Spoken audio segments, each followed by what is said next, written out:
మీ కళ్యాణం గురించి చెప్తూ ఉంటారు సీత. నేను అప్పుడు చూడలేదులే, పెద్దదాన్ని అయిపోయానుగా. ఇది ఒక్కసారి సీతారామ కళ్యాణం చెప్పు, నాకు ఎలా జరిగిందో చెప్పు మీ కళ్యాణం అని. సీత, నీకు ఇంత గొప్ప ప్రవర్తన ఎలా అలవాటు పడింది, నీకు ఎక్కడి నుంచి వచ్చింది ఇంత ధర్మం, భర్తని అనుగమించడం ఎలా తెలిసింది అని అడిగింది. అయితే సీతమ్మ ఎంత గంభీరమైన జవాబు చెప్పిందో తెలుసా అండి? ఒక్క శ్లోకంలో చెప్పేసింది ఆవిడ. ఆవిడంది, అమ్మా, నా తండ్రి అని చెప్పబడుతున్నటువంటి జనక మహారాజు గారు ఒకానొకప్పుడు భూమిని తవ్వుతున్నాడు, లేదా నాగలి పట్టి భూమిని దున్నుతున్నాడు యజ్ఞం చేద్దామని. నేనప్పుడు భూమిలోంచి పైకొచ్చాను. నేను పైకొస్తే నా తండ్రి ఆ జనకుడు నన్ను చేతులలో ఇలా పట్టుకుని ఆలోచనా ముద్ర యందు నిలబడ్డాడు. ఈమె ఎవరు, ఈమెకి నాతో ఉన్న అనుబంధం ఏమి, నేను ఏమని చెప్పవలసి ఉంటుంది ఈ పిల్ల పెద్దదయ్యాక? నా పేరు సీత అని ఆ పిల్లది. సరే, ఇప్పుడు ఈ సీత నాకేమవుతుంది? ఈమె నాకు కూతురు అవుతుందా? అవదుగా, నాకు దొరికిందంతే. నాకు దొరికింది కాబట్టి నా కూతురని నేను చెప్పచ్చా? పోనీ ఒకరికి పుట్టింది కాదు, భూమిలోంచి పైకొచ్చింది. నేను ఏమని చెప్పాలి ఈ పిల్ల గురించి? అంతరిక్షేచవాగుప్త ప్రతిమా మనుషీకిల. సీతమ్మ చెప్తోంది అయోధ్యకాండ చివరిలో అనసూయమ్మతో, అమ్మా, నేను పసిగుడ్డుగా దొరికినప్పుడు నన్ను మా నాన్నగారు చేతులలో పట్టుకుంటే జనక మహారాజు గారు అంతరిక్షేచవాగుప్త ప్రతిమా మనుషీకుల, అంతరిక్షంలోంచి అశరీరవాణి యొక్క వాక్కు వినపడింది. ఏవమే తన్నరపతే, ఓ నరపతి, ఓ జనక మహారాజా, నువ్వు ఎవరిని చేతులలో పట్టుకున్నావో ఆమె ధర్మేణ తనయాతవా, ధర్మము చేత ఆమె నీకు కుమార్తె. ఎందుకని నేను మీకు మనవి చేశా, ఆమె యశస్విని, పరదేవత. పరదేవత ఎవరికి కీర్తిని ఏ రకంగా ఇవ్వాలనుకుంటుందో ఆ రకమైన కదలికలు వారి ఎందిస్తుంది. ఎప్పుడు వాడు అవన్నీ నావని అహంకరించి ఈ కీర్తంతా నా పరిశ్రమే అన్నాడో అప్పుడు ఆవిడ ఆ కదలికల్ని ఉపసంహారం చేసేస్తుంది. అంతే. కీర్త బతుకు బజార్న 5 నిమిషాల్లో బయటకు వచ్చేస్తుంది. ఎంతకాలము పరదేవత పాదములు పట్టుకుని ఉన్నాడో, ఎంతకాలము భక్తితో వినయంతో తల వంచి ఉన్నాడో అంతకాలము వర్షిస్తుంది ఆవిడే. ఎప్పుడు తలెత్తి అహంకరించాడో ఉత్తర క్షణం ఆవిడ పక్కకి తీసేస్తుంది. కాబట్టి ఆ తల్లి అనుగ్రహించిందా కదలికలు ఉంటాయి. కాబట్టి చేత్తో పట్టుకుంటే సీతమ్మని ఇప్పుడు చెప్పించింది కూడా శరీరవాణి ఆవిడే. కాబట్టి ధర్మేణ తనయాతవా, ధర్మము చేత ఈమె నీ కుమార్తెయే. ఇప్పుడమ్మా నన్ను మా నాన్నగారు తీసుకెళ్ళారు. నిజంగా నాన్నగారన్న కీర్తినిచ్చిందా? ఇచ్చింది. ఇచ్చింది కాబట్టి పరదేవత ఇంట్లో ఆడుకుంటోంది కళ్ళ ముందు. పరదేవత ఇంట్లో ఆడుకుంటుంటే శంకర భగవత్పాదులు పొంగిపోయారు సౌందర్యలహరిలో. అమ్మా, ఏం అదృష్టమమ్మా హిమవంతుడిది, కరాగ్రేణ స్పృష్టం తుహినగిరినా వత్సలతయా అన్నారు. అమ్మా, నువ్వు ఆ హిమవంతుడికి కూతురు అయితే ఆ హిమవంతుడు లోకాలన్నీ నీ పాదాలకి నమస్కారం చేసేటటువంటి నిన్ను దగ్గరికి పిలిచి, అమ్మ పార్వతి కొద్దిగా అన్నం తిను అని గడ్డం పట్టుకుని పెరుగు ముద్ద నోట్లో పెట్టాడా? అందరూ ఇలా నమస్కారం చేస్తే ఆయన ఎడం చేత్తో నీ గడ్డం పట్టుకున్నాడు. ఏం అదృష్టవంతుడమ్మా! నువ్వు కదూ అనుగ్రహించావు, పర్వతరాజపుత్రివై పార్వతివై. నువ్వు అనుగ్రహిస్తే ఎంతైనా అనుగ్రహించేస్తావు.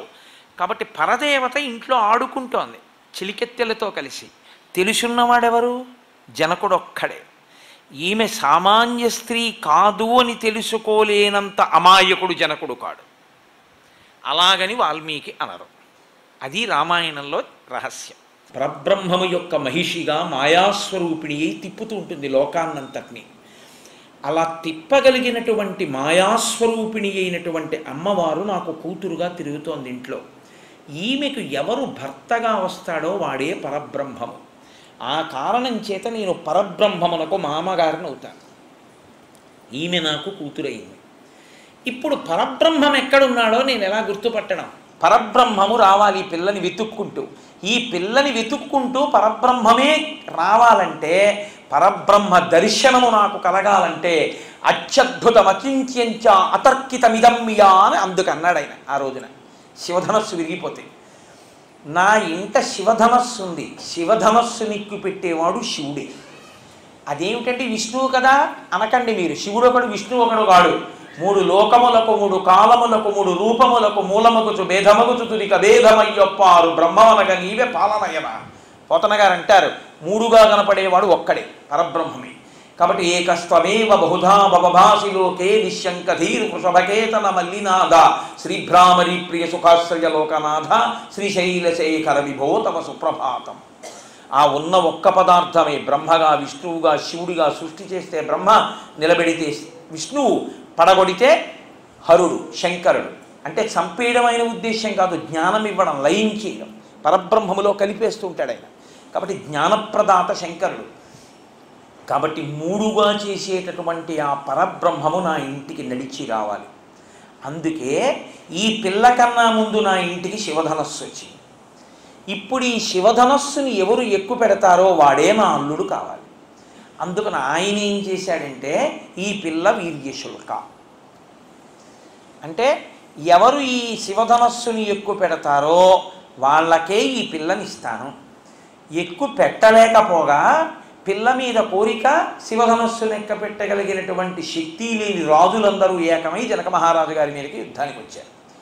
కోట తలుపులు వేసుకుని లోపల కూర్చుని చాలా కాలం ఉండి యుద్ధం చేసి ఆహార పదార్థాలు కూడా అయిపోతే ఆయన పరదేవత ఇంట్లో తిరుగుతున్నవాడు, మహాభక్తుడు, అనుగ్రహం లేనివాడు ఎందుకు అవుతాడండి? దేవతల్ని ప్రార్థన చేస్తే దేవతలు తమ సైన్యాన్ని పంపించారు. దాంతో రాజుల్ని ఓడించి తరిమేశాను. విశ్వామిత్ర మహర్షి ఎప్పుడు బాలకాండ స్వయంవర ఘట్టాన్ని నేను అయోధ్యకాండలోకి కలిపి మాట్లాడుతున్నాను. అక్కడ చెప్తున్నాడు జనకుడు. కాబట్టి నేను ఆ రాజుల్ని ఓడించి దేవతా సైన్యముల యొక్క సహకారంతో ఈ పిల్లని వీర్యశుల్కగా నిర్ణయించాను. ఏనాడు శివధనస్సు ఎక్కువ పెట్టేవాడు వస్తాడా అని చూస్తున్నాను. ఎవ్వడూ రాలేదు. కొన్నాళ్ళు అయిన తర్వాత విశ్వామిత్రుడు తీసుకొచ్చాడు.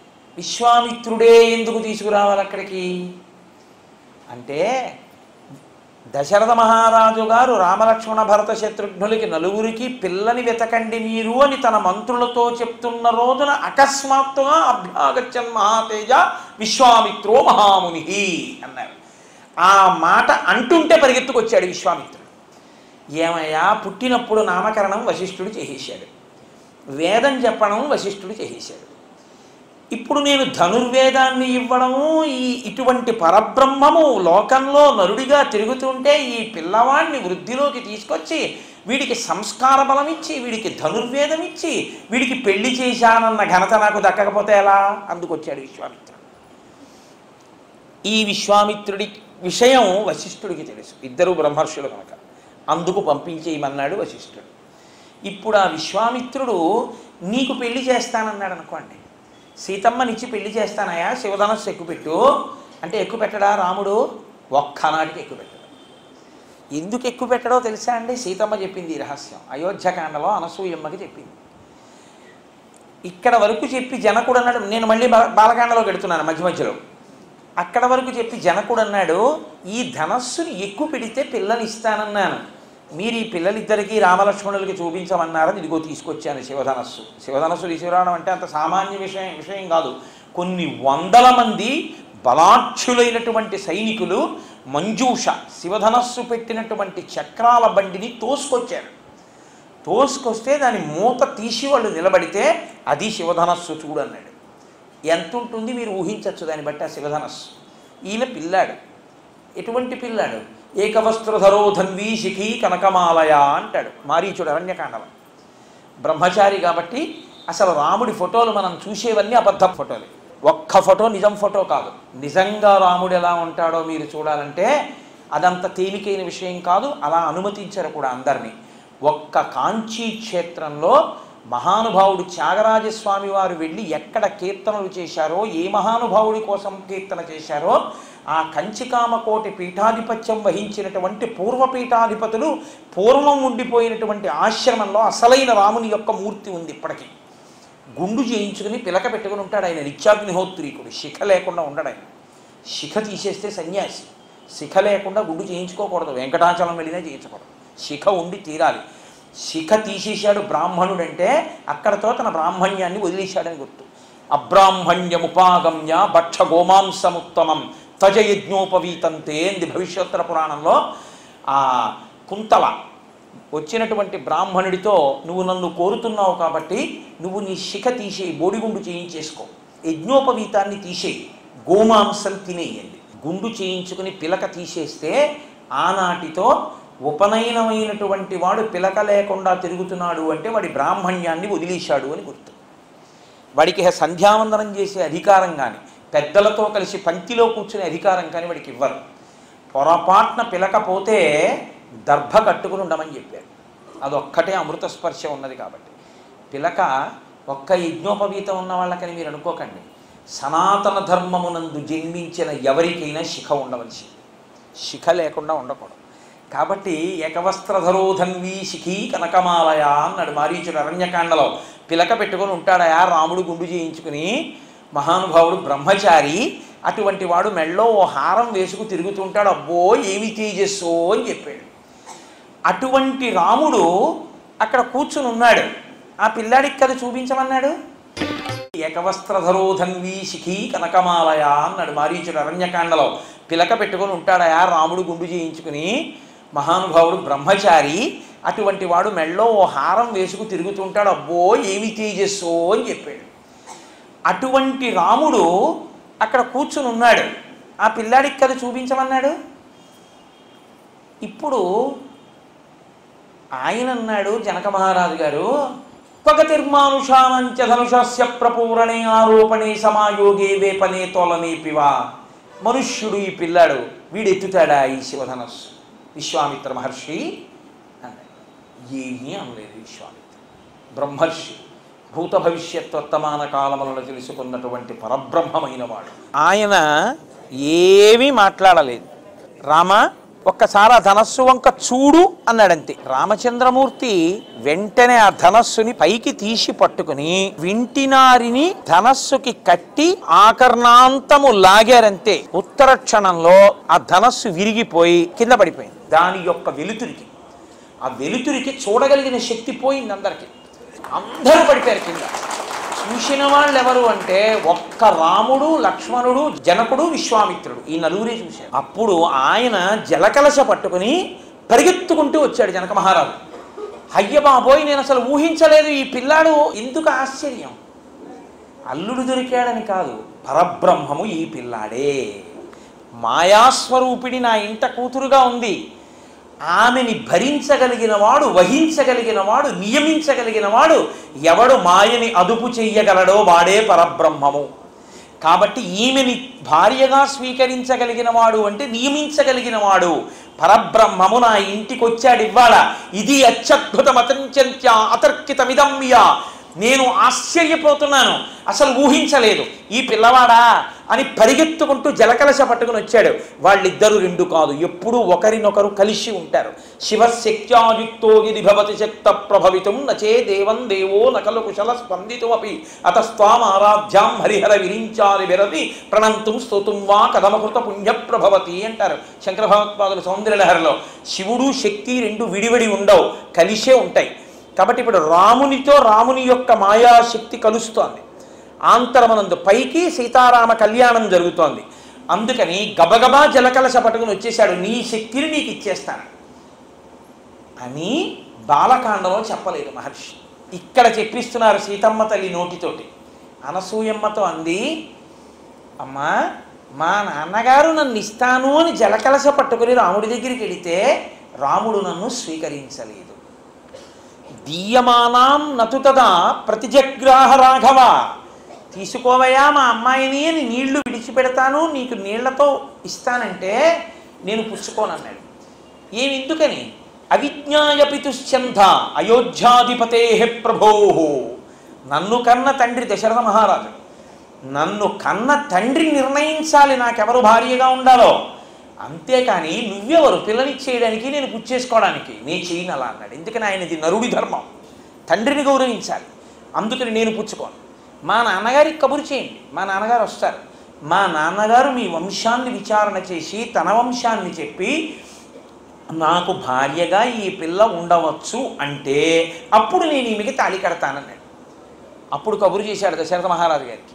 ఆయన బయలుదేరి వచ్చాడు. ఉభయ వంశముల గురించి విన్నారు.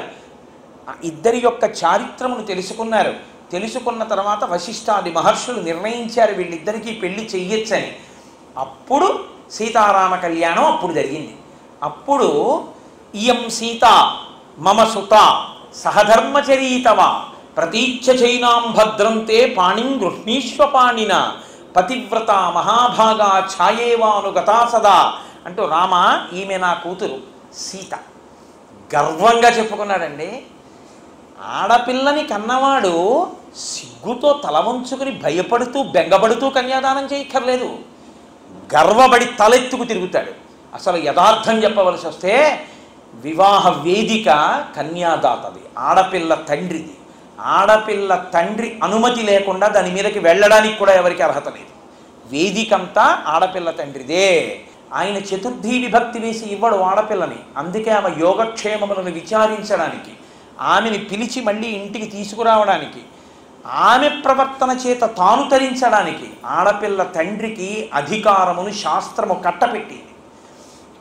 అందుచేత ఆనాడు జనక మహారాజు గారు సీతమ్మ తల్లినిస్తూ గర్వంగా చెప్పుకున్నాడు, ఇయం సీత మమ సుత. ఈ సీత ఎవరో తెలుసా? నా కూతురు. నీకు కూతురుగా పుట్టిందా? అక్కర్లేదు. ధర్మేణ తనయాతవా, నాకు కూతురు అని వచ్చిందయా పరదేవత, నా కూతురీమే. ఎంత సంతోషమో చెప్పుకోవడంలో. సహధర్మచరీతవా, నీకెందుకు ఇస్తున్నానో తెలుసా? నీతో పాటు ధర్మమునందు అనువర్తిస్తుంది ఈమె. అది కష్టము కానీ సుఖము కానీ ఎలా వస్తుందో తెలుసా? నీతో పాటు సహధర్మచరీతవా ప్రతీచ్ఛ చైనాం భద్రంతే పాణిం గృహ్ణీష్వపాణిన. అరచేతితో రాశి పట్టుకో రామా. పాణిగ్రహణం చేసేవాడు గబుక్కుని కుడి చేతిని కుడి చేతితో ఇలా పట్టుకోకూడదు. పాణిగ్రహణం చేసేటప్పుడు వేదమంత్రాలు ఏం చెప్తున్నాయి? అరచేతితో రాసి పట్టుకోవాలి. ఈ బొటన వేలు వేళ్ళకి, వేళ్ళకి, ఈ అరిచేతికి తగిలేటట్టుగా రాసి చేతిని పట్టుకుంటే ఆడపిల్ల చెయ్యి కింద, మగపిల్లవాడు పైన పెట్టి పట్టుకుంటారు. అలా పట్టుకుంటే ఆ చేయి పట్టుకున్న కారణం చేత కన్యాదానం చేసి 10 తరాలు తరించడానికి ఆడపిల్ల, తనకి శరీరం పడిపోయిన తర్వాత తద్దినం పెట్టి తన గోత్రనామాలతో ఇంట్లో పూజ చేసి నీరాజనం ఇవ్వడానికి కొడుకు, ఇద్దరూ పుడతారు. అందుకని పాణిగ్రహణం చేస్తారు. ఒక్కొక్క చోట తాళి కట్టడం, ఒక్కొక్క చోట పాణిగ్రహణం, ఒక్కొక్క చోట జీలకర్ర బెల్లం, ఒక్కొక్క చోట చూపులు కలవడం. ఇవి ముహూర్తాలు. కాబట్టి రామాయణ కాలం నాటికి పాణిగ్రహణం ముహూర్తం. కాబట్టి ప్రతీచ్ఛ చైనాం భద్రంతే పాణిం గృహ్ణీష్వపాణిన పతివ్రత మహాభాగా ఛాయేవానుగతా సదా. ఈమె మహాపతివ్రత. ఈమె నా ఇంట ఉన్నన్నాళ్ళు చేసిన నోములన్నీ మంచి భర్త కోసం చేసింది. ఇప్పుడు ఆమె చేసే నోములన్నీ నీ కోసం, బిడ్డల కోసం, మా కోసం చేస్తుంది. తన కోసం ఎప్పుడూ చేసుకోదు. ఎందుకు చేసుకోదు ఆడపిల్ల? ఆడపిల్లకి తన సుఖం అన్నది లేదు, మగవాడికి ఉంది. ఆడపిల్ల సుఖం అమ్మ సుఖం, ఆడపిల్ల సుఖం నాన్నగారి సుఖం, ఆడపిల్ల సుఖం అన్నదమ్ముల సుఖం, ఆడపిల్ల సుఖం అక్క చెల్లెళ్ళ సుఖం, తర్వాత ఆడపిల్ల సుఖం భర్త సుఖం, ఆడపిల్ల సుఖం బిడ్డల సుఖం. వీళ్ళందరి సుఖం తన సుఖం. తానొక్కతి సుఖంగా ఉండి వీళ్ళందరూ లేకపోవడం తనకి సుఖం కాదంటుంది ఆడపిల్ల. అందుకే ఆడదాని వల్ల నెలకొక వర్షం పడుతోందన్నారు. అంత గొప్ప ధార్మికమైనటువంటి స్థానాన్ని, అంత ఉత్కృష్టమైన స్థానాన్ని ఇచ్చింది శాస్త్రం ఆడదానికి. అందుకే పతివ్రత మహాభాగా ఛాయేవానుగతా సదా. ఈమె నిన్ను నీడ ఎలా వస్తుందో అలా వస్తుంది నీ వెంట. నేను ముళ్ళలో నడిచి వెడుతున్నాను అనుకోండి, చిచి ముళ్ళలో వెడుతున్నారు మీరు, నేను రానంటుందా నా నీడ? ముళ్ళ మీద వస్తుంది. నేను పరుపు మీద పడుకుంటున్నాను అనుకోండి, నా నీడ నాతో పాటు పరుపు మీద పడుకుంటుంది. నేను చాలా కష్టంలో ఉన్నా, చాలా సుఖంలో ఉన్నా నన్ను విడవనిదేది అంటే నా నీడ. ఎంత పెద్ద మాట వేశారంటే అక్కడ జనక మహారాజు గారు, ఈమె ఛాయేవానుగతా సదా, నిన్ను నీడలా అనువర్తిస్తుంది. ఎందుకో తెలుసా? ధర్మము కొరకు. ఎందుకు చేపడుతున్నావంటే ధర్మపత్నిగా చేపడుతున్నావు. నీ ధర్మం నిలబెట్టడానికి ఆమె నిన్ను అనువర్తిస్తూ వస్తుంది. అందుకొరకు ఆమె నరకాంతగా పతివ్రతా ధర్మాన్ని అనుసరిస్తుంది. అందుకునమ్మా మా ఆయనేమి నన్ను వెంటనే పెళ్లి చేసుకోలేదు, వాళ్ళ నాన్నగారు వచ్చి చెప్తే పెళ్లి చేసుకుంటా అన్నాడు. అంటే అనసూయమ్మో చిన్న నవ్వు నవ్వి, అది నీకు బాధాకరమా అన్నట్టు చూసేది. లోకమంతా కోరుకున్న అందగత్తెవి కదా, మరి నిన్ను ఇస్తానంటే రాముడు నాకు అలా ఇస్తే పుచ్చుకొని మా నాన్నగారు చేసుకోమంటే చేసుకుంటానంటే నీకు బాధగా అనిపించలేదా? చాలా సంతోషించానమ్మా, తండ్రి మాట విని పెళ్లి చేసుకునే కొడుకుని పెళ్లి చేసుకుంటున్నానని పొంగిపోయాను. ఇంకా నాకు బెంగెందుకమ్మా, కావలసింది భర్త, ఆయన గుండెల్లో స్థానం. రాముడు ఏకపత్ని వ్రతుడు, పుంసాం మోహన రూపాయ పుణ్యశ్లోకాయ మంగళం. ఆయన అందానికి ఆడవాళ్ళు కారు మగవాళ్ళు వలచారు ఆయన్ని, ఋషులు మోహించారు.